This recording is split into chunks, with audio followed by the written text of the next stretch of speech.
एक बार एक वैज्ञानिक ने एक टींडे को पकड़ा और उसे अपनी आवाज पर छलांग लगाना सिखाया। वैज्ञानिक टींडे से कहता, छलांग लगाओ। उसकी आवाज सुनते ही टींडा दूर से छलांग लगा देता। वैज्ञानिक था तो प्रयोग करना तो बनता ही था।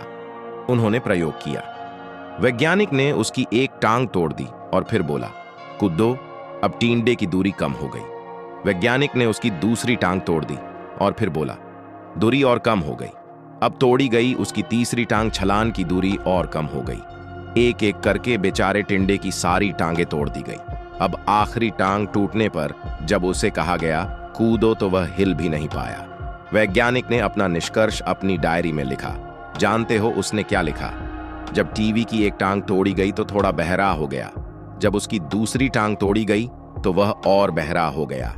हर टांग टूटने के साथ और बहरा होता गया और सारी टांग टूटने के बाद वह बिल्कुल बहरा हो गया।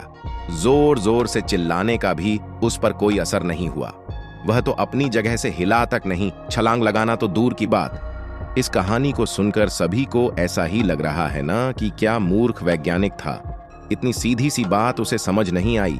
क्या कुछ लोग यह भी सोच रहे होंगे कि यह तो किसी बच्चे को भी पता है कि टिड्डे की छलांग उसकी टांग टूटने की वजह से कम होती जा रही थी, न कि वह बहरा हो गया था।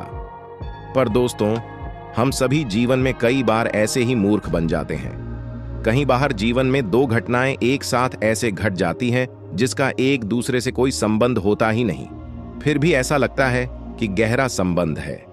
कभी कभी दिखता कुछ और है, हमें समझ कुछ और आता है और वास्तव में होता कुछ और है। इसीलिए आगे पछताना नहीं है तो जीवन में जल्दबाजी में कोई निर्णय न ले। हमेशा समझ बूझ का इस्तेमाल करें, सावधानी बरतें, नतीजे सोच विचार कर ही निकालें। दोस्तों, आपको ये छोटी छोटी कहानियां और उनकी सीख कैसी लग रही है, हमें कमेंट सेक्शन में जरूर बताइएगा।